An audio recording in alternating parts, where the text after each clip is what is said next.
한번 따라합니다. 최고의 면역력은 하나님의 평강. 이런 제목으로 하나님의 말씀을 증거하도록 하겠습니다.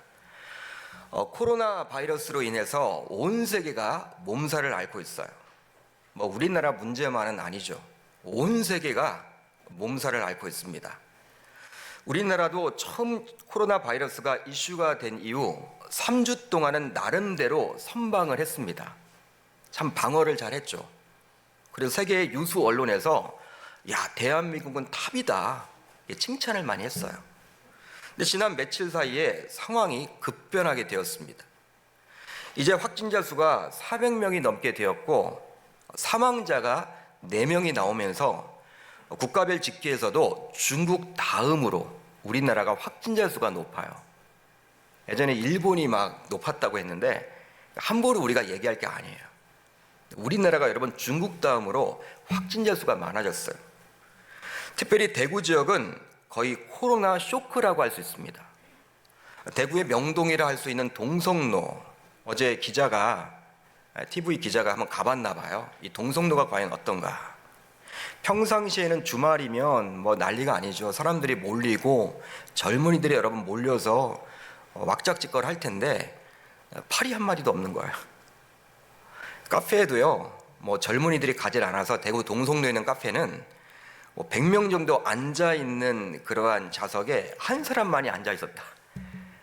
그게 누군진 몰라도 여러분 그런 뉴스를 제가 접하게 되었습니다.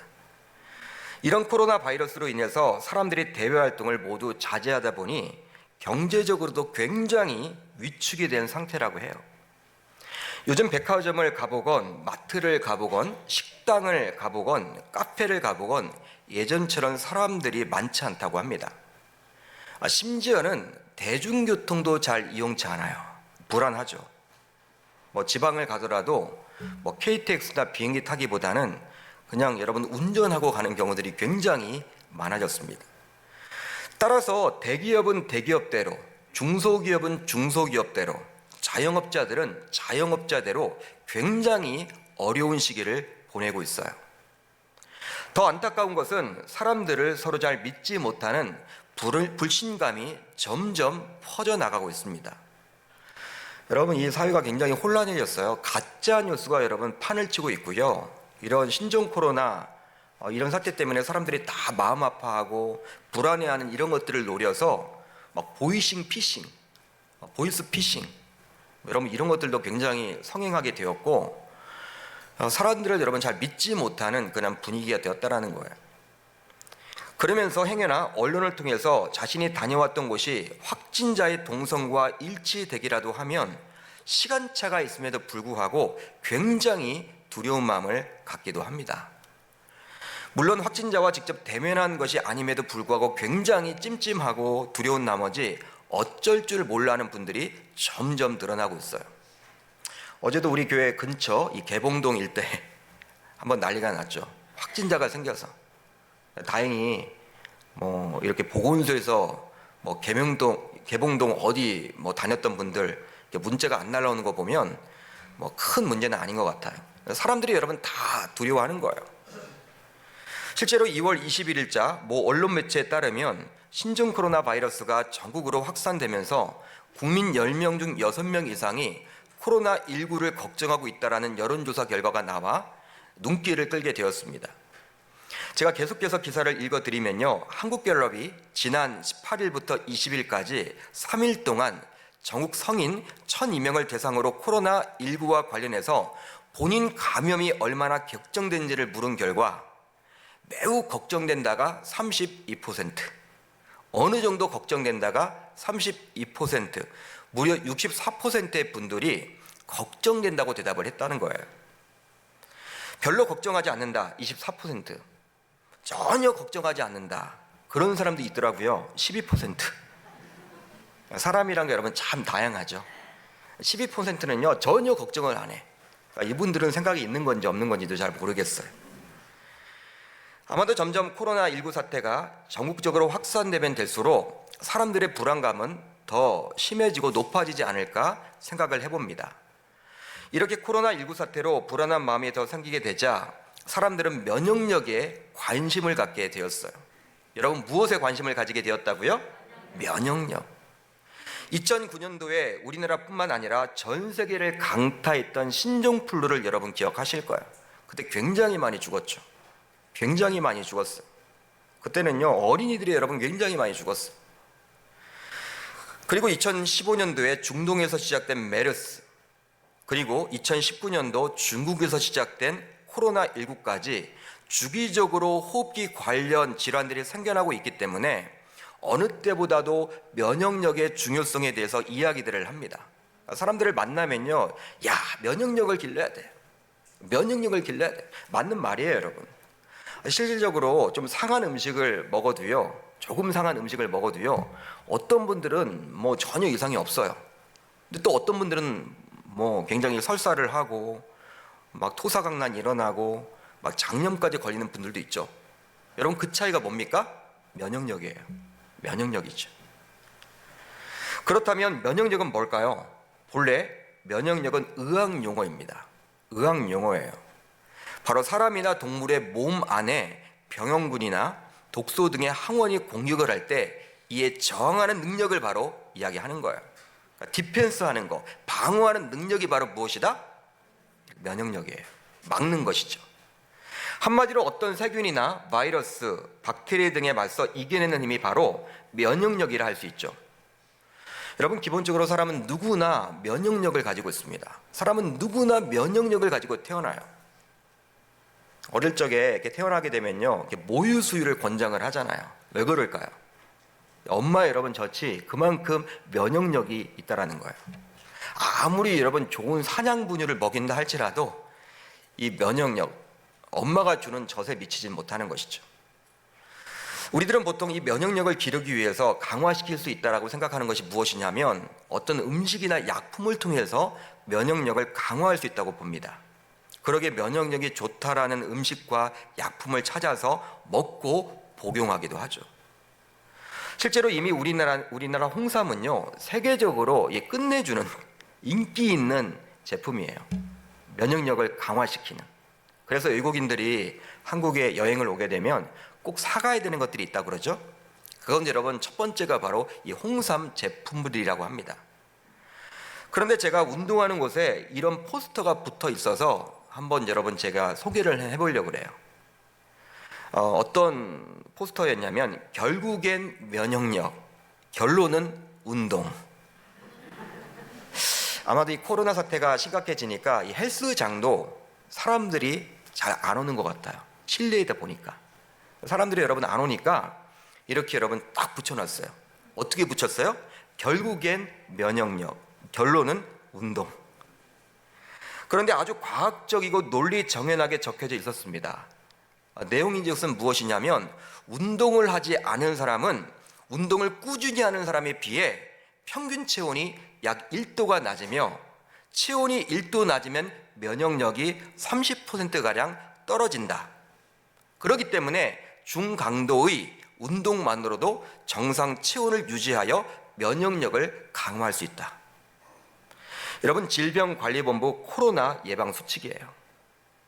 질병관리본부에서 코로나 예방 수칙으로 규칙적인 운동이 필요하다. 어떤 말이냐면 여러분, 정상 체온이 몇 도입니까? 36.5도 정도 되죠. 여러분, 36.5도에서 37도까지는 정상으로 보잖아요. 근데 운동을 전혀 안 하시는 분들은요 35도가 나온대요. 재보면 저체온이에요, 저체온. 근데 이런 분들은요 면역력이 약한 거예요. 정상 체온으로 올려야 된다. 여러분, 이게 바로 의학적인 결과죠. 그렇습니다. 이런 바이러스를 이기려면 지속적인 운동을 함으로 면역력을 강화하는 방법밖에 없다라는 이야기예요. 네, 맞는 말이죠. 잘 먹기만 한다고 면역력이 강화되는 것은 절대로 아니며 오히려 규칙적인 운동이 굉장히 중요함을 저희들에게 이야기해 주는 거예요. 여러분, 이렇게 우리의 몸, 즉 육의 면역력을 강화하는 방법에 대해서는 우리들 모두 관심을 가지고 있습니다. 관심을 가지고 있어요. 어떤 분들은 그래요. 잠을 잘 자야 된다. 숙면을 취해야 된다. 하루에 8시간씩 자야 된다. 그것도 여러분 맞는 말이에요.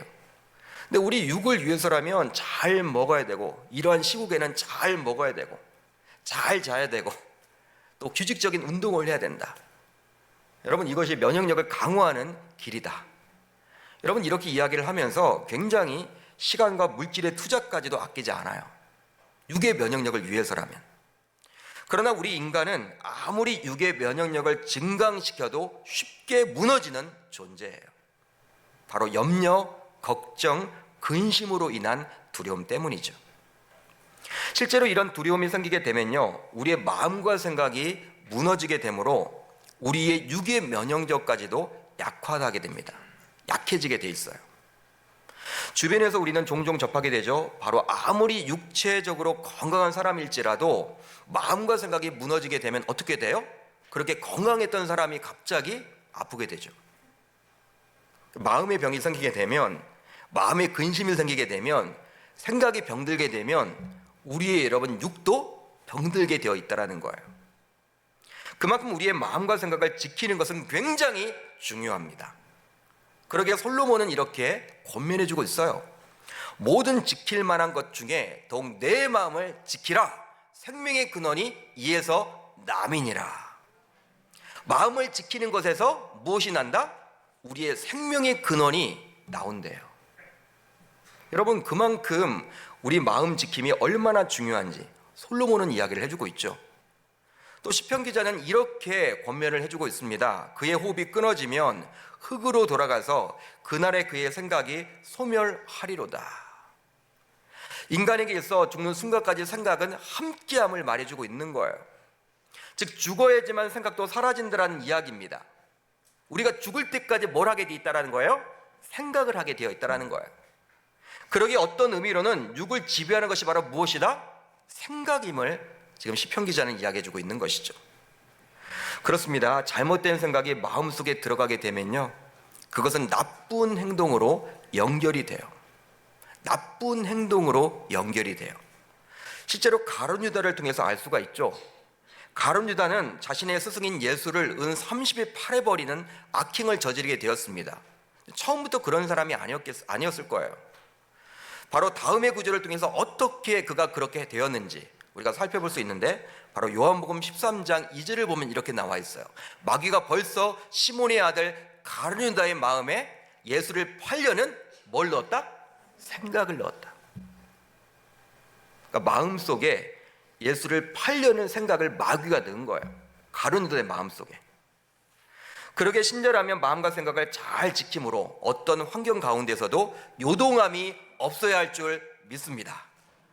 그렇다면 어떻게 이런 위기 속에서 바울은 요동치 않고 전혀 요동함이 없이 오히려 기쁨을 이야기할 수 있을까요? 우선 관용의 마음을 가질 때 가능해집니다. 한번 따라합니다. 관용의 마음을 가질 때 가능해집니다. 오늘 말씀 5절 상반절을 보면 이렇게 나와 있어요. 너희 관용을 모든 사람에게 알게 하라. 아멘. 관용은 나에게 잘못한 사람이나 원수까지도 용서하고 사랑하는 마음이 바로 관용입니다. 우리들은 보통 어때요? 내가 용서해주고 싶은 사람들만 용서해주죠. 정말 싫은 사람들은, 원수 같은 사람들은 용서가 됩니까? 안 됩니까? 우리 계명교회는 역시 달라요. 다들 이렇게 신적인 경지에 올라 있는 것 같아. 이런 용서 안 되죠. 우리들은 보기에 그냥 뭐 용서할 사람이 있고 판단을 해서, 용서가 여러분 진짜 안 되는 사람이 있잖아요. 그런데 우리 주님은 어떻게 이야기를 하고 있냐면 마태복음 5장 산상순에서 원수까지도 사랑하라고 이야기를 합니다. 마태복음 5장 43절로 44절을 제가 읽어드릴게요. 또 내 이웃을 사랑하고 내 원수를 미워하라 하였다라는 것을 너희가 들었으나, 이건 어떤 내용이에요? 보통 사람들은 어떻게 해요? 이웃은 사랑하고 원수는 미워하죠. 보통 사람들. 그렇게 너희들은 들었으나 나는 너에게 이르노니 너희 원수를 사랑하며 너희를 박해하는 자를 위해 기도하라. 우리 주님의 말씀이에요. 원수를 사랑하고 나를 박해하고 손해를 끼치는 사람들까지도 어떻게 하라?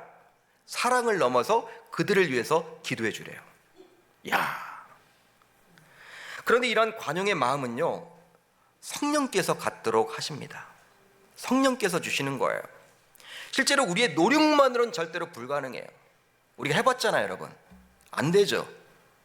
어떤 분들은 그래요. 이렇게 설교를 듣다가 내 남편이 왼수인데, 내 아내가 왼수인데, 이렇게 여러분 이야기할지도 모르겠어요. 여러분, 내 의지만을 가지고는 안 된다는 거예요. 그러기에 관용의 마음은 성령의 은사라고 볼 수 있습니다.